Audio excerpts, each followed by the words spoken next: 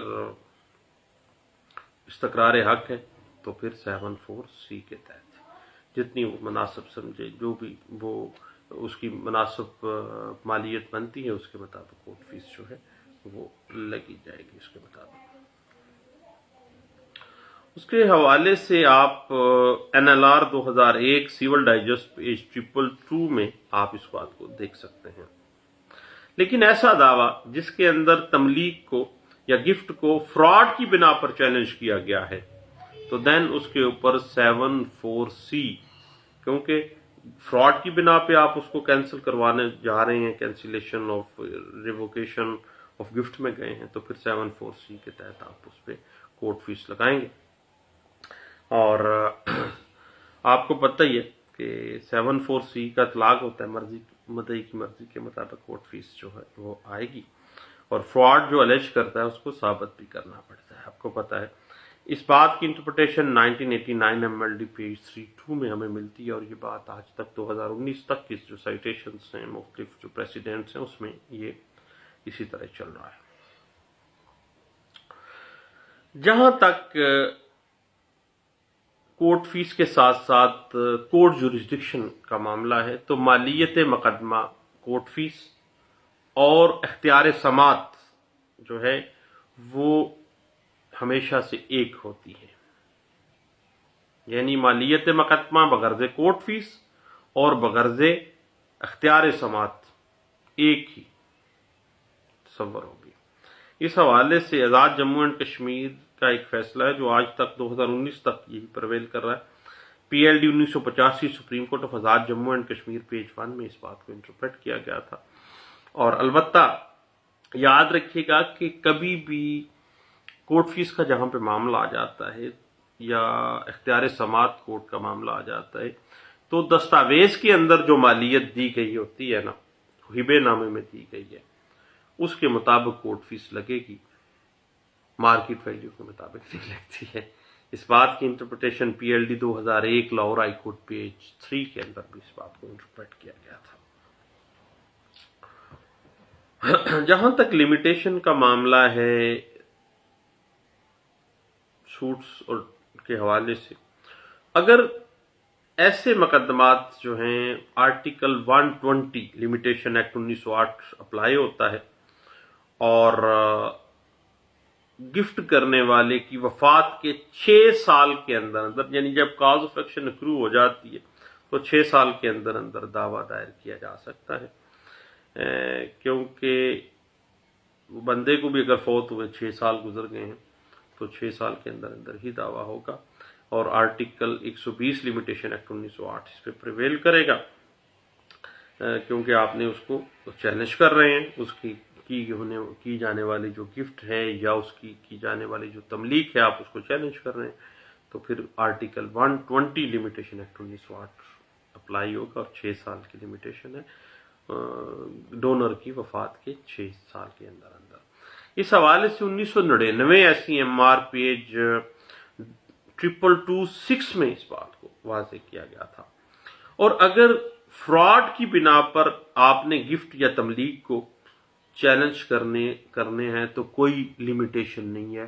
جب آپ کو فراڈ کا پتہ چلا ہے کہ فراڈ سے تملیک ہوئی تھی، فراڈ کے ساتھ گفٹ ہبہ ہوا تھا، تو بھائی آپ جب پتہ چلا ہے تو آپ آ جائیں۔ اس بات کی انٹرپریٹیشن 2000 CLC پیج 463 میں، اور بعض ایسی رولنگز بھی ہیں کہ جب آپ کو فراڈ کا پتہ چلا ہے تو ود ان 6 منتھ، یعنی لمیٹیشن وہ تب سے شروع ہوگی جب آپ کو فراڈ کا پتہ چل گیا ہے۔ تو اس حوالے سے PLD 1984 Peshawar high court page 86 جو ہے ہمیں گائیڈ لائن بھی فراہم کر دیتی ہے، اور 2019 تک جو ہے وہ ہمیں کافی، یعنی 1973 SCMR پیج 248 جو ہے یہ ایک لینڈ مارک ججمنٹ تھی لمیٹیشن کے حوالے سے، جو گفٹ کے ہبہ یا تملیک کی جو لمیٹیشن ہوتی ہے سوٹس کے اندر، یعنی اگر آپ اس تکرار حق میں آ رہے ہیں، واپسی قبضے پہ آ رہے ہیں، آپ چیلنج کر رہے ہیں اس تملیک یا گفٹ کو، تملیک یا ہبے کو، تو اس میں آرٹیکل 120 جو ہے لمیٹیشن ایکٹ 1908 جو ہے وہ اپلائی ہو گیا۔ اور اس حوالے سے 1986 CLC page 320, PLD 1969 supreme court page 453, PLD 1971 supreme court page 376